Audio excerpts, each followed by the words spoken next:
अस्सलाम वालेकुम बच्चों, उम्मीद छम जो तुम सारी ठीक रब थो वारतकार बच्चों। पतमिस लेक्चरस मज पर्यो अक्षर तो बे पर्यो पतमिस मज लफज अक्षर वन मे तह कि ग्रामर सा बनो तथ कथ यमुक मानी 20 लफ्जस सत रलन वर फिक्र तरित हेक कहें तथ वन अक्षर यानी यीज काल अक्षर अक्षर लाओ बेस तीस कालस तरह तमुक माने फिक्र कहें। ठीक है, अम पे पर्यो लफज लफज गो कंस दहन मज नेरन वाजिन बामानी कथ यानी कंस दहन मुबारक मज नेरन वाजी कथ युस बामानी तथ वन लफज। तो आज सोन टॉपिक यह जुमला जुमल गो वारियाहन लफ्जन हुंद अख मिलवन यानी वारिया लफज रलावो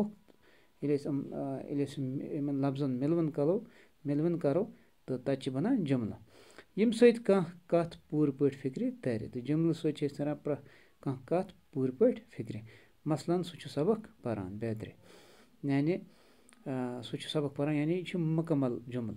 ठीक है, अम पे बच्चों पान ये जुमलन हंद कस्म जुमलन कस्म मज गोडनुक कस्म वन यकरार जुमल यानी सह जुमल यथ मज कुन कथ हुंद यकरार यी करन यथ मज कुन काम हुंद कुन चीजुक या कुन ते मसलुक यकरार यी करन बहुस काम करान यानी बहु करान काम बहु करान अम कथ हुंद इकरार कि बहुस काम करान। ठीक है, सह सबक पारान यानी सह पारान सबक सह करान अम कथ हुंद इकरार कि सह सबक पारान बेहतर। ठीक है, दुयम अत मज दुयम अमुक कस्म सह गो नकार जुमल क्या गो नकार जुमल सह जुमल यथ मज कुन कथ हुंद इनकार यी करन यानी यथ मज सह जुमल यम सात वन यथ मज कुन कथ हुंद इनकार आस कुन काम हुंद इनकार आस कुन चीजुक इनकार आस या बे कुन कथ हुंद इनकार आस तथ वन नकार जुमल। मसलन बहुस न काम करान यानी बहुस वन बहुस करान इनकार कि बहुस न काम करान